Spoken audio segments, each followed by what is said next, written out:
Hello, everybody, and today we are here to talk about the game that just happened between Detroit and Minnesota. So we're going to go over the stats of Detroit. First, Stafford was 20 of 35, had 250 yards, a 7.1 average yards per attempt. He had the 2 touchdowns, the 1 pick at the end of the game. He was sacked 3 times, but they lost 14 yards on those sacks and had a rating of 86.6. They really didn't try to run the ball. They only had 15 attempts in the whole game. I thought we needed to try to really make them run the ball in order to make them more anemic, which they got to 23, but Riddick only had 5 carries for 20 yards, a 4.0 average. Abdullah, 6 carries, 14 yards, and they kind of had that fumble towards the end, at the beginning of the game. I don't know if that goes on Abdullah or Stafford, but nonetheless, and then Danielle Hunter recovered it. Golden Tate had 2 rushes for 13 yards. Zach Zenner, 1 rush for 6 yards. Stafford carried it once, but for no yards. So 53 yards total with a 3.5 yards per average. Marvin Jones, 6 receptions on his 9 targets for 109 yards and 18.2 average and 2 touchdowns. Now there was the one where I thought Newman kind of got in the way, and I don't really blame that on Rhodes entirely. Although he could have also played it better, I thought Newman was kind of in the way of things. And then Kenny Golladay was their second leading receiver at only 2 receptions, but he had 61 yards on those 2 receptions, one of them being a 41-yarder. Eric Ebron, 4 catches for 34 yards on his 4 targets. Amir Abdullah, 3 catches on 5 targets for only 29 yards. Theo Riddick had 2 targets, 1 catch for 10 yards. Golden Tate, 8 targets, 4 catches, 7 yards, with only 1.8 yards average per catch. So that's the one I'm most proud of because he's like a Viking killer. So having him only have 7 yards and only 20 total yards when you add in the rushing, it's pretty nice to have. And Darren Fells was targeted 3 times but caught none of them. So yeah, and their team stats. They were 3 of 11 on third down, so only 27.2%. They had the ball for 25 minutes and 3 seconds, and they had 2 turnovers, which became very crucial. They got 289 total yards on 53 plays. And going into Minnesota, you have Case Keenum, 21 of 30, 282 yards, a 9.4 average, 2 touch, no pick. Sacked twice for 10 yards. A little sad because it's been a while since he let up a sack. His rating was 121.8. Murray had 20 carries for 84 yards, 4.2 average, and that 1 touchdown, and he had that 1 long run of 46 yards. Jerick McKinnon, not nearly as effective because they seemed to do that outside zone play out of the shotgun that just wasn't working. And so he had 13 carries for 23 yards, a 1.8 yards per carry average. Case Keenum carried the ball 7 times, 20 yards on those, and he had the 1 zone read touchdown run. And then Diggs had the 1 carry for 9 yards, making it 41 carries total for 136 yards, a 3.3 average with a 2 touch. Now Thielen finally got over 1,000 yards. Well, not really finally, but we finally got a receiver that's over 1,000 yards. It's first time since Sidney Rice of all people.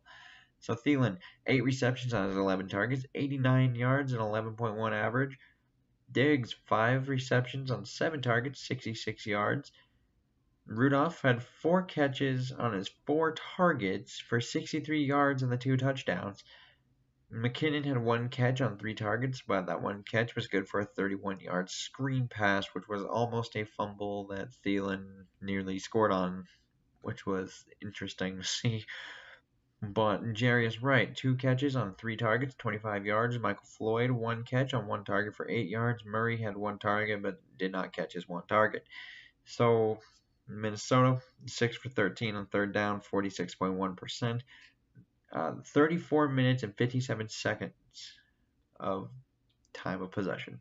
And I thought we kind of needed to win the time of possession battle in order to really win this game because, keeping Stafford off the field is very, very key. And I think we saw that because he only got 53 total plays, but he almost made a comeback today because we were up 27-10. We only ended up winning 30-23. So, yeah. And so we had 2 turnovers in this game, 1 to seal it and then 1 in the beginning. 408 total yards and 73 plays. The 73 plays is kind of nice, judging how we won the time of possession. It's pretty obvious that we'd win that. But the running game was kind of stagnant outside of one drive, because if you minus the one drive where they got 75 rushing yards of their 136, they get 61 on the day. So it's a little weird. Like, for the most part, the running game was stagnant. We had the one really good drive, and then it just stopped. Keenum played a great game, I thought. I thought this was kind of like, this was Keenum's day, it felt like. And for the most part, the O-line tended to struggle, though, in the second half, where you kind of saw some more pressure get in. He got sacked twice. Now, those things will happen. It's kind of nice that we really don't have it happen till now, because compared to last year, it was happening every single game. It didn't even matter who was out there. Yeah, the secondary didn't play the best of games today. I felt there were a lot of flags, and then there was obviously the one flag that I think should have been a flag on the Diggs PI, well, the no call PI, and I think that should have been a pass interference. And I think that kind of changed a lot of the game, because at that point we can just go ahead and, I believe it was 27-13 at the time we got in there, would be probably at least 30-13 going in, and then we would just have momentum and just keep going and going and going and going and going. But they didn't call it. We ended up punting, and then they kind of come back from there. But secondary penalties, we had a lot of them. Detroit had 4 first downs via penalty, and I feel like we just need to talk about the kicking unit in a whole. We had 2 block kicks today. Technically 3 if you want to count the one where he was offsides, but I think that was mainly because he was just offsides, and then that ended up giving us the game because it gave us an automatic first down, just a kneel down, done. But it's still something to be concerned about, because it happened in the same game after a week where Kai Forbath was struggling with the normal field goals. Now we getting blocks. It's going through the whole kicking unit now. So I think there is a reason to be concerned. I don't know of how they could fix it, really. That's up to them. But yeah. And another thing that really won us this game was we were 3 of 5 in the red zone. Detroit was 1 of 3. So 60% compared to 33.3% of converting on touchdowns when you get in there. It's pretty obvious who's going to win when you're converting for touchdowns instead of field goals. You're going to win the game. And one of the very last things I wanted to point out here was, at 9-2, Minnesota has essentially won the division. Like, we're now pretty much just worried about seeding, because for the most part, unless there's a massive collapse, we should have the division in wraps. So even if we're only like the 4th seed, we have the division, I think. So more of a, we can kind of rest easy a little bit, although we want that. We want to have home field advantage over Philadelphia, because I think if we go to Philadelphia, that's where the season could possibly end. So having everyone come to make the road to Minnesota, go through Minnesota, because that place is a complete home advantage just with how loud it is. So barring collapse, we should have the division, get at least 1 home game, I think. And just another thing, just to talk about Adam Thielen going over 1,000 yards, it makes me feel all happy inside. Because, like I said before, Sidney Rice in 2009 was the last receiver we had go over 1,000 yards.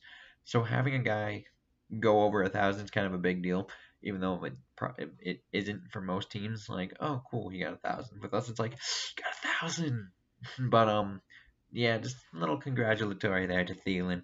And until I talk to y'all again, I shall bid you adieu.